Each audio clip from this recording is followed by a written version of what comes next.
Ladies and gentlemen, good morning. We'd also like to welcome our guests from all over the world who are joining us via Facebook live stream. Thank you for tuning in. The Foreign Service Institute welcomes you to today's Mabini Dialogue on Moral Governance and Ethical Leadership with His Excellency, the Most Reverend Archbishop Paul R. Gallagher. Allow me to introduce our distinguished speaker. The Most Reverend Archbishop Paul Richard Gallagher is the Secretary for Relations with States and International Organizations of the Holy See. Born in Liverpool, the UK, His Excellency was educated at St. Francis Xavier School, Liverpool, and was ordained to the priesthood in 1977. He studied at the Pontifical Ecclesiastical Academy in Rome, the premier training ground for Vatican diplomats, graduating in 1984 with a doctorate in canon law. His initial diplomatic assignments spanned 3 continents: Tanzania in Africa, Uruguay in South America, and the Philippines in Asia. He also served as the Apostolic Nuncio in Burundi, Guatemala, and Australia. On November 8, 2014, Pope Francis appointed him as Secretary for Relations with States and International Organizations. Ladies and gentlemen, with a warm round of applause, let us welcome His Excellency, the Most Reverend Archbishop Paul R. Gallagher.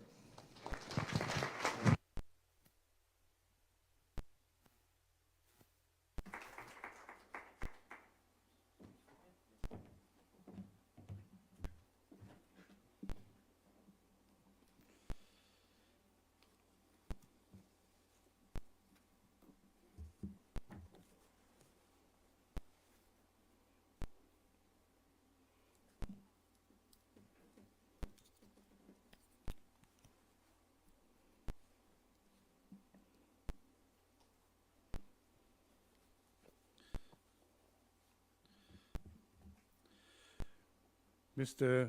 Director General, esteemed authorities of this institution, ladies and gentlemen. At the outset, I would like to extend my warm greetings to the distinguished members of the Diplomatic Corps present here today, as well as to the students and the academic and administrative staff of this important institution, which serves, as stated in its founding law, as the center for the development and professionalization of the career corps of the Foreign Service of the Department and other government agencies with offices and employees assigned abroad. I am sincerely grateful for the privilege of addressing you today about the distinct and significant nature of diplomacy, which I have personally regarded and experienced as a cornerstone in the promotion of peace and goodwill. On a personal note, it brings me great joy to reconnect with acquaintances from the past, nurturing friendships and connections that originated during my tenure as Counselor of the Apostolic Nunciature in Manila from 1991 to 1995. In our current era, we find ourselves amidst both promise and peril. On the one hand, there is an unprecedented exchange of goods, ideas, technical knowledge, and people, underscoring the interconnectedness of nations. Information and ideas travel globally at unprecedented speeds, while technological advancements and economic growth have profoundly reshaped international relations. However, this interconnectedness also exposes vulnerabilities. Nations increasingly prioritize their own interests, sometimes neglecting collaborative solutions to pressing global challenges such as environmental degradation, climate change, and humanitarian crises. Multilateral institutions, originally established following World War II to uphold peace and security, now face strain under the weight of conflicting national interests and agenda. These crises demand global solutions, but also risk escalating tensions as nations vie for resources and influence, potentially leading to new zones of conflict. As Pope Francis reminds us in his encyclical letter Laudate Deum, our world has become so multipolar and at the same time so complex that a different framework for effective cooperation is required.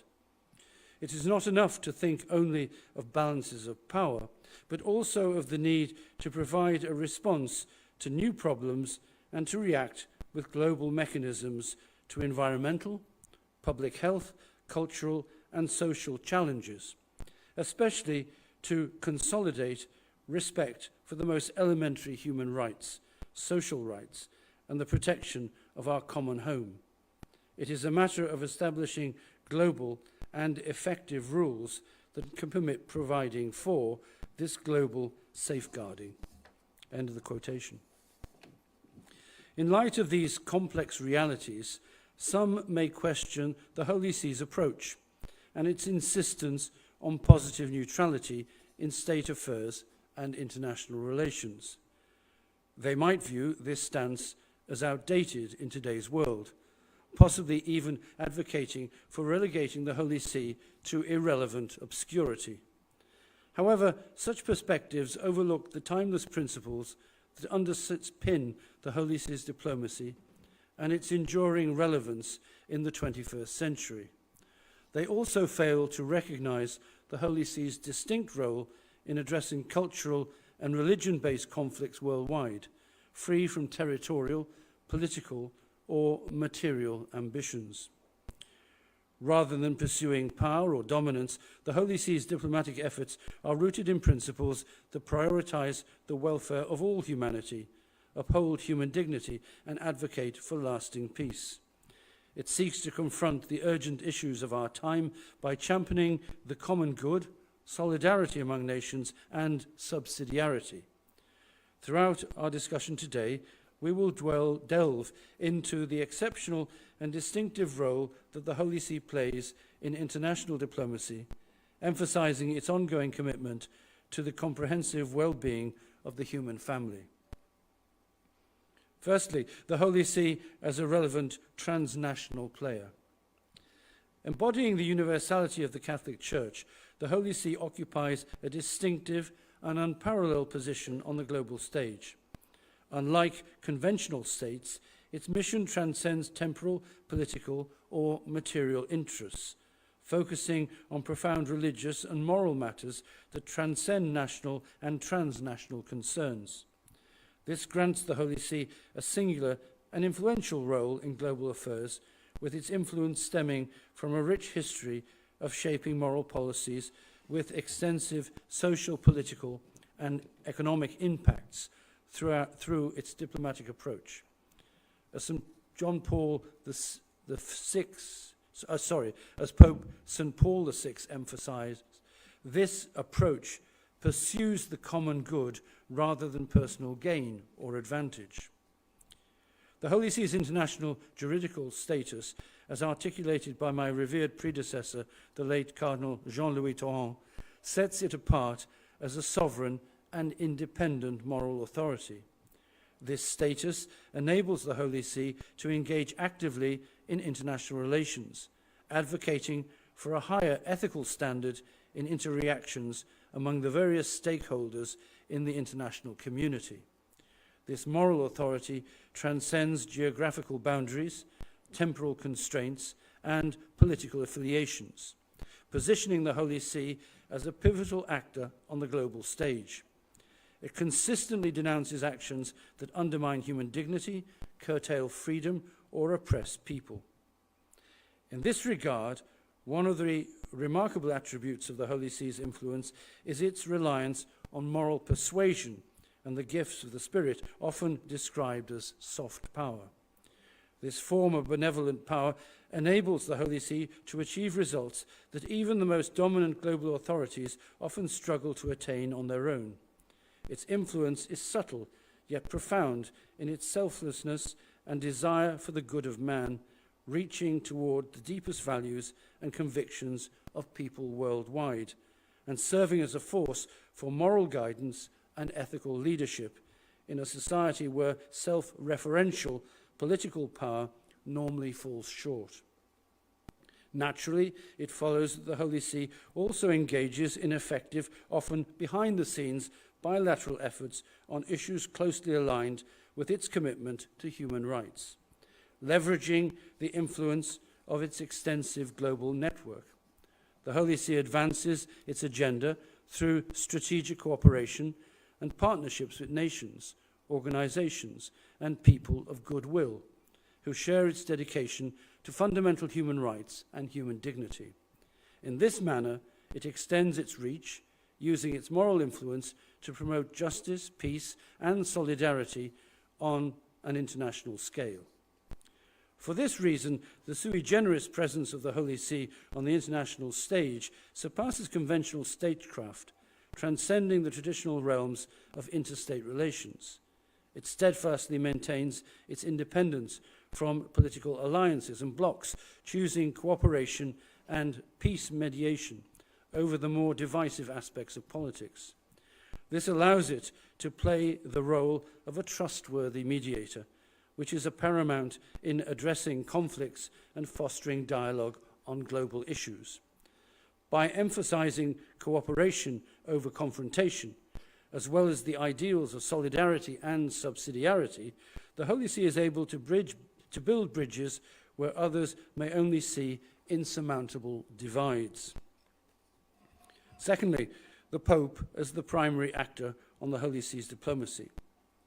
The Holy Father, who occupies the Sancta Sedes, serves as the central figure in the diplomatic efforts of the Holy See, and the world looks to him as his words and actions serve as the driving force behind the diplomatic activities of the Holy See. In line with his predecessors, Pope Francis deploys his soft power directly by translating his spiritual and moral authority into action within the wider arena. His statements, initiatives, and engagements promote the interests of the Church, humanity, and common good, particularly in the defense of human rights, dignity, the integral human development of every individual, and the care for the common home. In recent times, with Pope Francis's vision, the diplomacy of the Holy See has seen a local advocate in addressing issues of global poverty, intertwining it with other pressing concerns such as climate change and migration. Furthermore, the Pope has pressed for more conscientiousness on the advocacy for peace and non-violence, both as universal global norms and as specific calls to action in conflict-ridden areas. The Pope, as the universal pastor of the Church, exercises his soft power indirectly by inspiring the global community to champion related initiatives and policy preferences within their secular roles. His steadfast commitment to a church for the poor and of mercy lies at the heart of this effort, underscoring the Church's role as a field hospital for the marginalized and those in need. This overarching commitment to the gospel of Christ and the traditional teaching of the Catholic Church is the driving force behind his calls for reform, not only on the international institutions, but also within the Church, as he challenges internal struggles, revitalizes synodal governments, and urges the Church to steer clear of culture war politics by being more open to authentic, truth-seeking dialogue. The indirect exercise of soft power underscores the multifaceted role of the papacy in contemporary international relations. While the Pope's political role has evolved over time, his office remains formally and diplomatically recognized in the 21st century. He wields influence through personal interaction with world leaders and his unparalleled impact on the spiritual and moral consciences of the global community. His exceptional authority can catalyze peace negotiations and humanitarian interventions, contributing to conflict resolution. The Latin origin of the word pope, pontifex, literally means a bridge builder, and this is precisely the scope of the diplomacy of the Holy See. Acting as a bridge builder, the Pope mediates in conflicts and fosters dialogue between nations, employing positive neutrality and a compassionate perspective to reduce tensions and promote peace. A recent example illustrating the Pope's personal approach to exercising ethical and political leadership occurred during his address at the Intergovernmental Forum of G7 leaders on June 14th in Bari, Italy. In this speech, he offered a profound reflection on the future of humanity and the imperative of cultivating healthy politics. He stated, "Global society is suffering from grave structural deficiencies that cannot be resolved by piecemeal solutions or quick fixes. Much needs to change through fundamental reform and major renewal. Only a healthy politics involving the most diverse sectors and skills is capable of overseeing this process. An economy that is an integral part of a political, social, cultural, and popular program directed to the common good could pave the way for different possibilities which do not involve stifling human creativity and its ideals of progress, but rather directing that energy along new channels." End of the quotation. The international trips of the Holy Father serve as significant diplomatic moments for the Holy See, providing opportunities for direct engagement with political and civil society leaders. These visits represent a primary means through which the Holy Father fulfills his unique mission to the world. Reflecting on the 4 visits made by popes to your esteemed country, Pope St. Paul VI in 1970, followed by Pope St. John Paul II in 1981 and 1995, and Pope Francis in 2015, these occasions underscore the importance of personal interaction in advancing the Holy See's diplomatic efforts. All diplomatic endeavours of the Holy See extend from the Holy Father's ministry and are overseen primarily by the Secretary of State and the network of papal representatives worldwide. Many of these representatives operate in conflict zones and areas affected by war, bearing witness to the Holy Father's profound concern for those suffering from conflict. Pope Francis has articulated that diplomacy's role is to foster a climate of reciprocal cooperation and trust for the sake of satisfying common needs. He emphasizes diplomacy as an act of humility, requiring individuals to set aside self-regard to build relationships based on understanding and mutual respect. He underscores that true diplomacy is rooted in sincere openness, encouraging communities to seek goodness and promoting mutual advancement while embracing diverse perspectives through dialogue and understanding. Fundamentally, this openness is grounded in charity and fosters bonds of understanding, cultivating relationships that offer hope even in the darkest times. Thirdly, the foreign policy of the Holy See, moral responsibility, and Christian realism. In the face of challenges like the diminishing sense of unity among nations, there is a compelling need for the international community to come together and collectively aim to seek the common good to address the growing challenges that affect all of humanity. How can the Holy See's unique diplomacy contribute in guiding humanity? How might diplomacy and dialogue effectively address conflicts, advance development, and foster harmonious relationships among peoples? Regrettably, we must acknowledge a troubling absence of solidarity in our collective approach to shared challenges. As I mentioned in my speech at last year's general debate at the high-level week of the 78th session of the United Nations General Assembly in New York, we have seen crumbling trust among nations, evident in the increasing number and severity of conflicts and wars. In this difficult context, the Holy See's global involvement contributes to the creation of a space marked by solidarity, cooperation, and mutual trust. Its influence encompasses various elements, including an education in its long tradition and art of peacemaking. Its aim is to break the cycle so that individuals, nations, and peoples can move away from the patterns of war, resentment, and hatred. Instead, they are encouraged to progress along the path of dialogue, guided by the rule of law as well as natural law, rather than the law of force, fostering honest and cordial relations among nations and peoples instead of mutual suspicion. Moral responsibility. Moral responsibility or duty is a prominent concept frequently discussed in political discourse and theoretical debates. However, there is ongoing disagreement regarding how it can be effectively applied in practice. When tackling global challenges such as global poverty, combating atrocities, or addressing issues related to artificial intelligence, the approaches often tend to rely on retrospective accounts of responsibility that focus on non-compliance with regulatory frameworks. Consequently, situations requiring prospective responsibility are frequently left unaddressed, often to the detriment of the common good.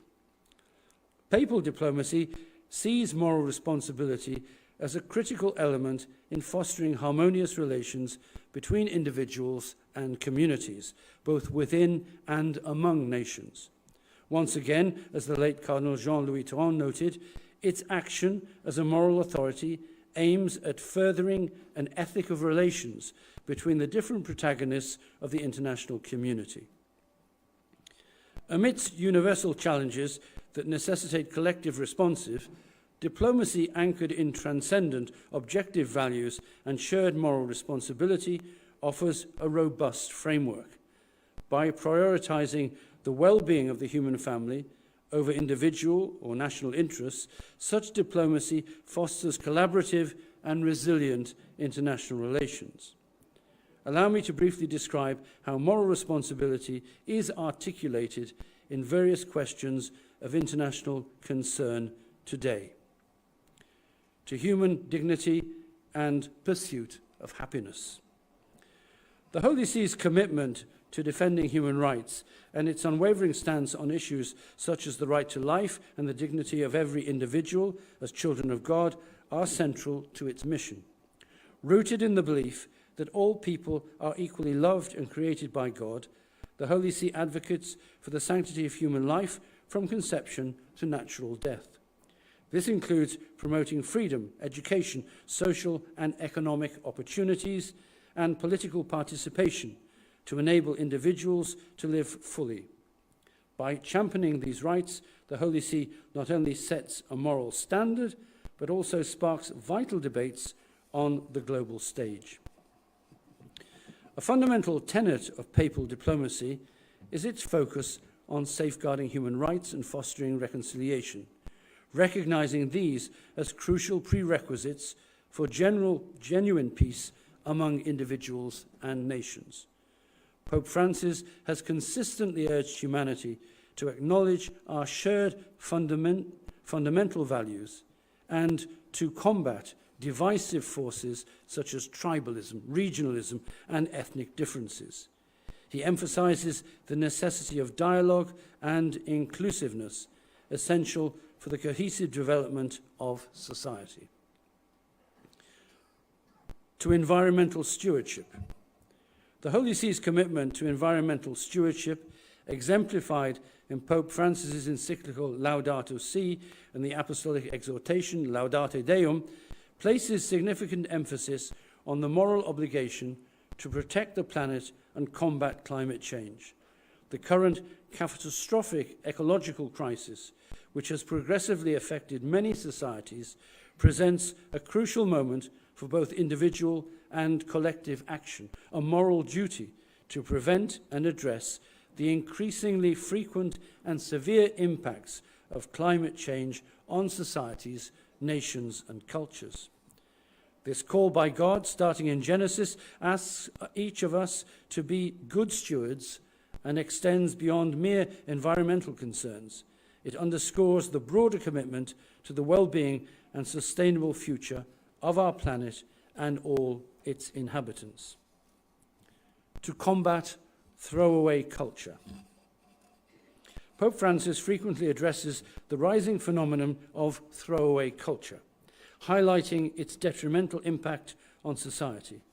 This mindset, characterized by excessive consumerism and disposability, not only contributes to environmental degradation through increased waste and resource depletion, but also fosters economic inefficiency by prioritizing short-term gains over sustainability.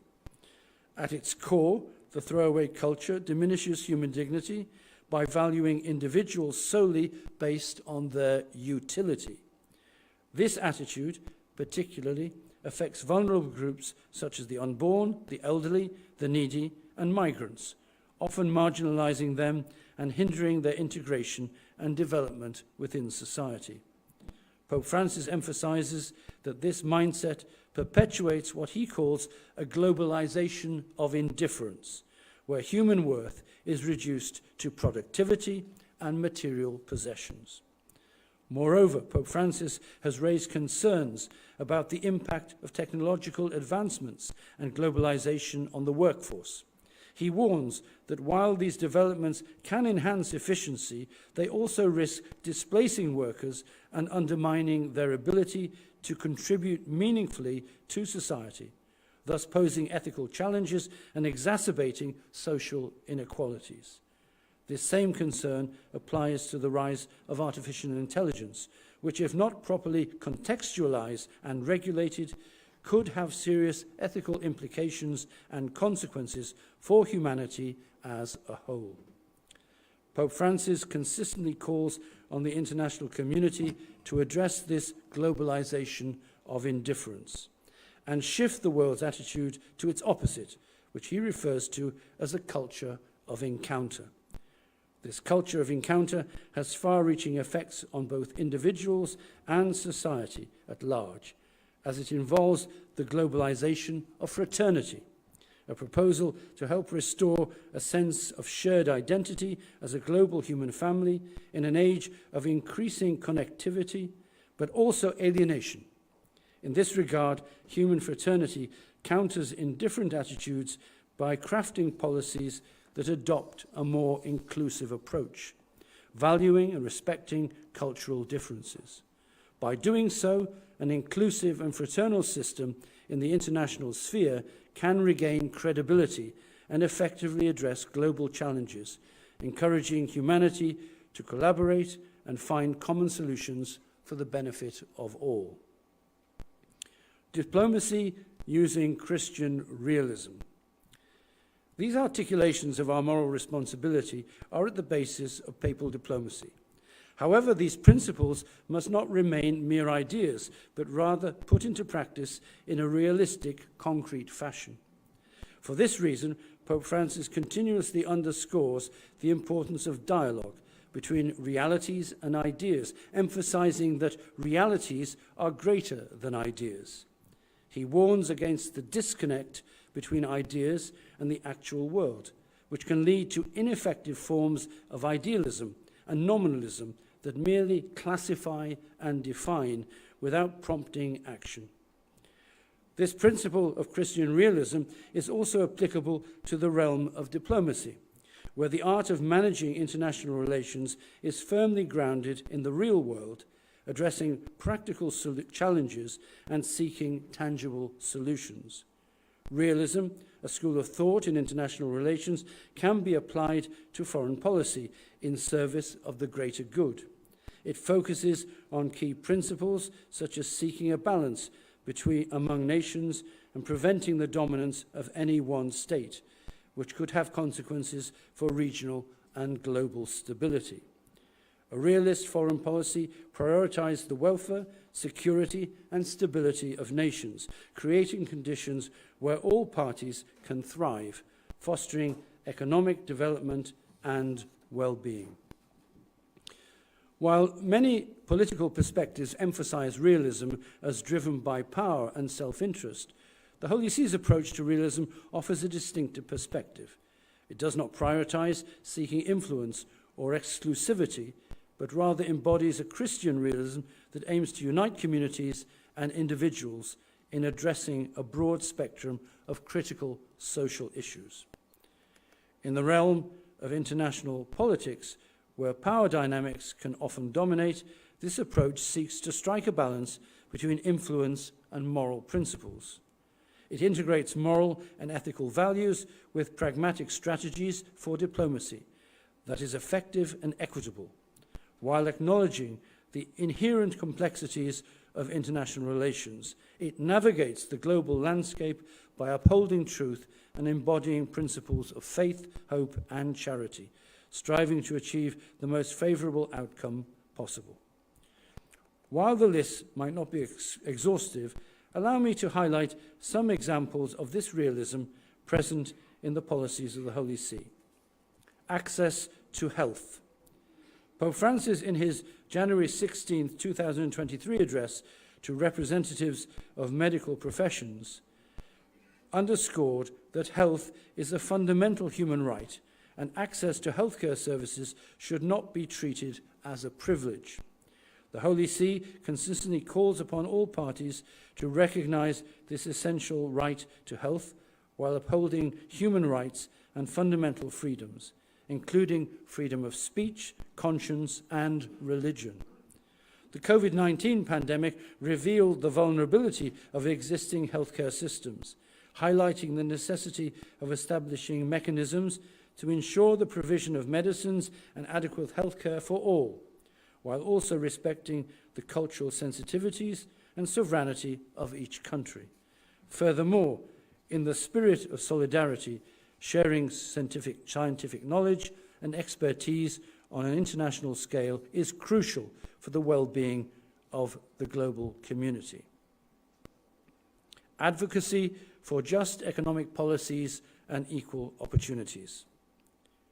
The Holy See's diplomacy emphasizes the need for economic systems that prioritize fairness and justice, recognizing that inequality is the most significant economic issue of our time, affecting everyone, not just the poor.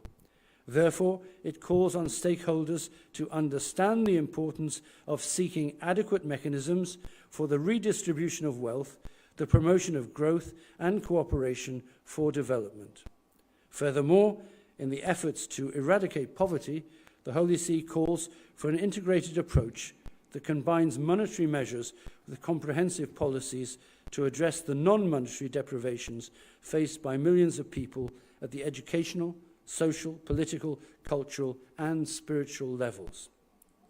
In a recent address, Pope Francis cautioned about neglecting human beings in the pursuit of a circular economy, stating that while there is much sensibility in recycling discarded materials and waste, the same does not apply to recycling people, especially the most vulnerable workers who are often marginalized. He warned against a form of meritocracy that justifies the exclusion of the poor, unfairly judged as lacking merit, and even considers poverty itself as a personal failing. Pope Francis has urged for a shift beyond mere philanthropy, calling instead for the integration of the poor into companies and societies, where they can contribute as valuable resources for the common good. Global solidarity and fraternity. In the face of the challenges and the increasing humanitarian crisis driven by socio-political circumstances and the rise of migration, refugees and internally displaced persons, papal diplomacy plays a significant role in fostering a sense of global solidarity. This aligns with the Christian call for fraternity and unity among all people. Solidarity, as Pope Francis puts it, should never be confused with charitable assistance, but should be understood as a means of creating opportunities for all to live with dignity. He further adds that while solidarity is the principle of social planning that allows those who are disadvantaged to become equals, fraternity is what allows equals to be diverse. Thus, solidarity and fraternity foster a broader and more effective action for the meeting of peoples, for cooperation according to their free and authentic national sensibilities. Fighting human trafficking and other forms of modern slavery. Pope Francis is universally recognized as the leading moral voice in the fight against human trafficking. Human trafficking, he said, is an open wound on the body of contemporary society, a scourge upon the body of Christ, a crime against humanity. If we are going to combat effectively this toxic scourge, we must block its tributaries and address its root causes, such as extreme poverty, corruption in governance, injustice and exclusion in the economic field, and the ethical degeneration that occurs when people are treated as objects. In the Pope's words, victims of modern forms of slavery are deceived, assaulted, often sold many times for different purposes, and in the end killed, or in any case physically and mentally harmed, ending up discarded and abandoned. The Pope exhorts us that now is the time for action. Promotion of multilateralism. The Holy See often supports international organizations and diplomacy as a means to address global challenges, emphasizing cooperation and unity among nations. I wish to reiterate the appeal I made during the general debate of the General Assembly's 78th session last September. There is a need to reinforce the multilateral systems return to listening and dialogue as a means to resolve conflicts and reduce human suffering. Any reform of the international system should prioritize making existing structures more efficient and relevant to the modern era, with a focus on rebuilding trust and healthy relations between nations to promote peace and security. One way of making the multilateral system more effective is through adopting a bottom-up approach. That is, in fact, the application of the principle of subsidiarity to international diplomacy. As Pope Francis has said, globalization favors spontaneous cultural interchanges, greater mutual knowledge, and processes of integration of peoples, which end up provoking a multilateralism front below, and not simply one determined by the elites of power. The demands that rise up from below throughout the world, where activists from very different countries help and support one another, can end up pressuring the sources of power. Religious freedom and peace. Religious freedom is a cornerstone of human rights and an essential requirement of the dignity of every person. Unfortunately, throughout history and continuing into the present day, religion has often been instrumentalized to fuel political disputes. Inauthentic expressions of religion have even led to some of the cruelest forms of discrimination, violence, and war. On the other hand, and perhaps in reaction to such acts of so-called religious extremism, in the West, secularism can sometimes marginalize freedom of religion, thought, and belief, contributing to the intolerance and discrimination of religious individuals and their communities. In response to these challenges, the Holy See upholds that religious freedom is not only a human right, but also a vital path toward healing divisions and promoting global peace. When individuals are free to worship without interference, it becomes evident that religious differences do not inherently create enemies, but define individual identities. As Pope Francis aptly suggests in Evangelii Gaudium, what is needed in this area is a healthy pluralism, one which genuinely respects differences and values them as such, without privatizing religions or relegating them to enclosed precincts of churches, synagogues, or mosques. It is from this perspective that the Holy See has often been obligated to defend this fundamental human right, as it is foundational to each person's identity and to the free exercise of one's liberty, for the integral development of each person and of society as a whole. By emphasizing religious tolerance, advocating for legal protections, and participating in international fora, the Holy See contributes to the discourse on religious freedom and plays a pivotal role in advocating for peace, reconciliation, and non-violent conflict resolution. Ongoing conflicts. Finally, a word on how the Holy See is acting in the context of some of today's most dramatic hot fronts. These conflicts remind us, if we ever needed reminding, of today's serious instability, the result of the dissolution of an order we believed had been established following 2 world wars and the Cold War. Today, there seems to be a lack of trust, particularly in international law and the institutions that uphold it, which had acted as pillars of global stability for decades. Now they seem powerless against these new and complex challenges. When addressing these conflicts, it is essential to understand that defense is not solely about military might, but also about fostering institutions and promoting agreements between peoples. The Church, the Holy See, and the Pope are dedicated to working for peace and advocating for peaceful resolutions. In today's world, achieving a clear solution through victory or defeat is unrealistic. As Pope Francis has said, with war everything is lost, everything. There is no victory in a war, everything is defeated. A more sustainable path lies in establishing a new, just order that transcends the West-East or North-South divisions, knowing the complexity of alliances and collaborations that recognize human dignity and the agency of different peoples in the international community. The world stands at a critical juncture where diplomatic interaction will either enrich our societies or encourage further tensions and conflicts. Confronted with these challenges, there is a shared sentiment and a profound belief that collaborative approaches among nations hold a unique capacity to instill hope, promise peace, foster mutual understanding, and ultimately resolve complex and interwoven global issues. In the face of what the Holy Father calls the Third World War fought piecemeal, of phenomena such as the arms race, the nuclear threat, and terrorism, the Holy See and the structures of diplomacy are united by the same task, to be a sign of hope, a sign, that is, that conflicts are not inescapable, but rather can be overcome through dialogue.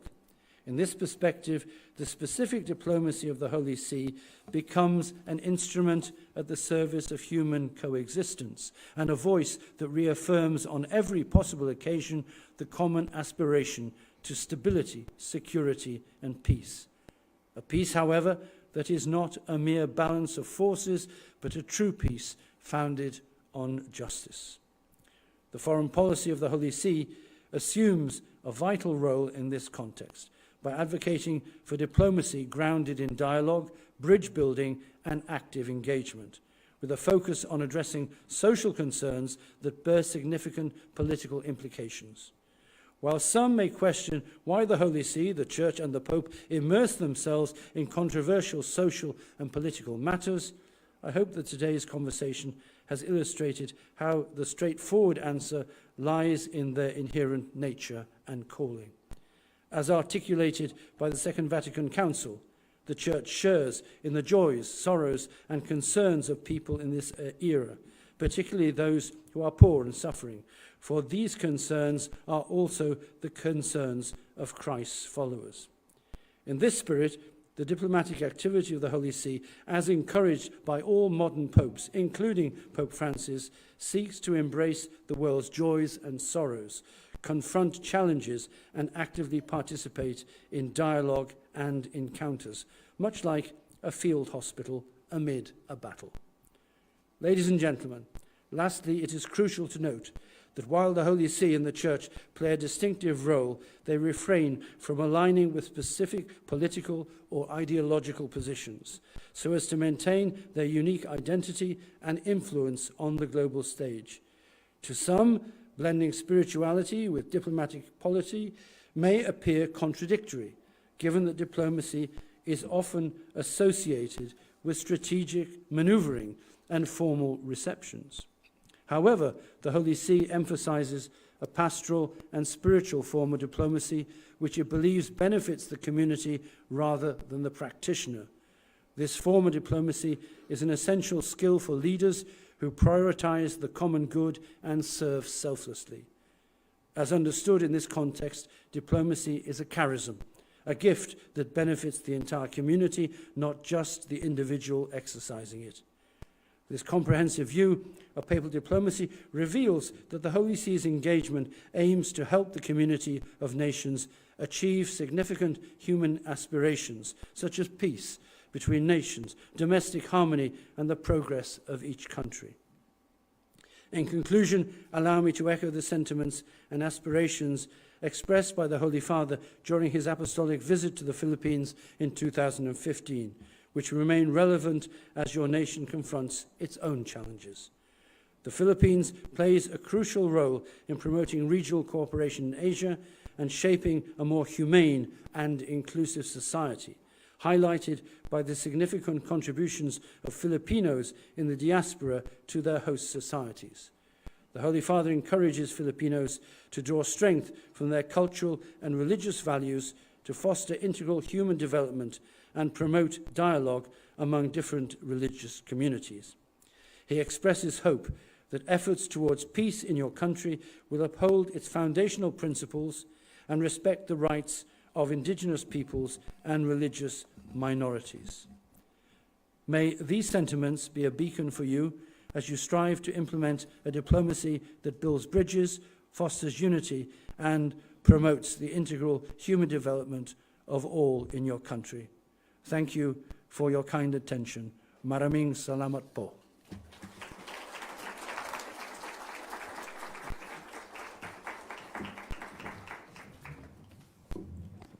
Thank you, Excellency, for that thought-provoking and insightful speech. At this point, we will now be opening the floor for questions. We have time for at least 2 questions. Yes, Asek? Greetings, Mr. Secretary. Thank you very much for gracing us with your presence. How would you speak to the post-Christian environment of international relations now, where it's a post-Christian world in Western Europe, large parts of the United States, the rise of AI, which is dehumanizing? It's supposed to replace humans for the sake of efficiency and results. And thank you, sir, for emphasizing the need for moral sanctuaries. Thank you very much, sir. Well, thank you very much for your question. To some extent, I'm going to disagree with you, in that I think that one of the things that we know is that, shall we say, the Western view of the world is not very accurate. Religion remains deeply important for the vast majority of the people on this planet. Perhaps not a religion that is well known to the West, but a religion very pluralistic, very different, and a religion which is so at the core of people. Now, I'm not saying that we shouldn't be taking realistic religious indifference and secularism in the West. But to be honest as well, things are changing a little. There is a great deal of effort, we know this, in diplomatic corps, in diplomatic institutions like your own around the world, to combat religious illiteracy, where people do not understand very much about religion, about the religions of the world, and the basic beliefs thereof. And things are changing. A number of years ago, I gave a lecture at the Foreign Office in London, which was part of a course which they were promoting at that time, and still continues, not without its difficulties, I'm told, to try and combat this ignorance of religion. But I think that it's something that, as in anything, you know, that the people believe or take note of something, not because of really what you say, but because what you do. As we said, we don't need, in some ways, we don't need prophets. Sometimes we don't need people like me going around making big speeches in a place like Manila. What we need is authentic people living their faith, whatever their faith is. And as we know, most of the great religions of the world have many elements in common which we can share, I think. And I think we should, that's why interreligious dialogue is so important. why sharing our insights, and also by supporting communities. And one of the things that I hopefully I'm pretty convinced that this is the case from what I've heard in my contacts already here in these days, and speaking yesterday with the Bishops' Conference of the Philippines, that the Philippine institutions around the world are striving to be supportive of your people, supportive of their communities, and also supportive of their faith. Thank you. Thank you. Sir in maroon, the last question. Thank you. Good morning, Archbishop Gallagher. I'm Pater Noes Maquel from the news website Rappler. Archbishop Gallagher, in his apostolic exhortation Evangelii Gaudium, Pope Francis emphasizes that the most important goal of the Catholic Church is evangelization. How does papal diplomacy help achieve this goal? And how does the Holy See ensure that its diplomacy does not turn into a subtle form of proselytism or making non-Catholics accept Catholic doctrines? Thank you. Thank you very much. Well, obviously, if our diplomatic actions are not animated or not inspired by our faith, they're going to be very hollow. People will see through it very quickly. So I think it's always going to be inherently an act of evangelization, in the sense that it is a way of enunciating your faith and proclaiming your faith, which is very different from ramming it down people's throats. People very much want to meet, shall we say, people in the diplomatic corps of the Holy See, whether priests and bishops and others, collaborators with us. They want to meet people who are authentically Catholic in their faith and in their vision of life. The avoidance of proselytism, I think, is really quite easy. It's just that's based on respect of other people's consciences and where they're at. And if you do that, then you're certainly not going to be trying to deceive them or obtain their faith in a false and in a deceitful way. It's a matter of being an authentic person, really. And anybody who is, shall we say, truly like that does not want to obtain disciples through deceit. Anyway, because if you're going to do that, their faith will not last. They will immediately see all the contradictions and the problems which we have in the church, and they say, well, this is not what I was attracted to. If you see the true essential element of our faith, which is at the end of the thing, is faith in Jesus Christ, then if they see that, then they will be able to also pass through all that realism that we have to do in our pilgrimage of faith, where we see not everybody lives up to their faith. There are scandals in the church. There are problems and things. But if you have a strong faith in Jesus Christ, these things, I'm not saying they're not significant, but they're not really what determine whether you continue to believe, whether you continue to frequent your community, to go to church, and ultimately whether you continue to pray. Thank you. Thank you so much. We will now be closing our question and answer portion. Thank you everyone for sharing your thoughts and enriching the discussion with your questions. So I would like to invite FSI Director General Francisco Noel R. Fernandez III to present the token. Sir? Yeah.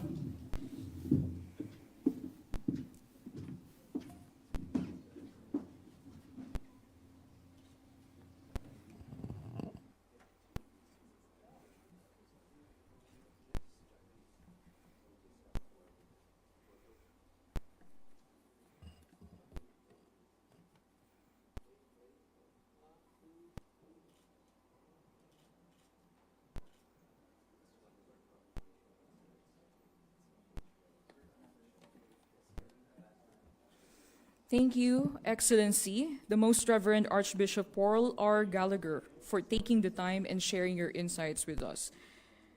To our audience, we kindly ask you to take a few minutes of your time to answer the customer satisfaction survey to help us improve our future events. Ladies and gentlemen, that concludes our program for today. Thank you for joining us in today's Mabini Dialogue, Moral Governance and Ethical Leadership.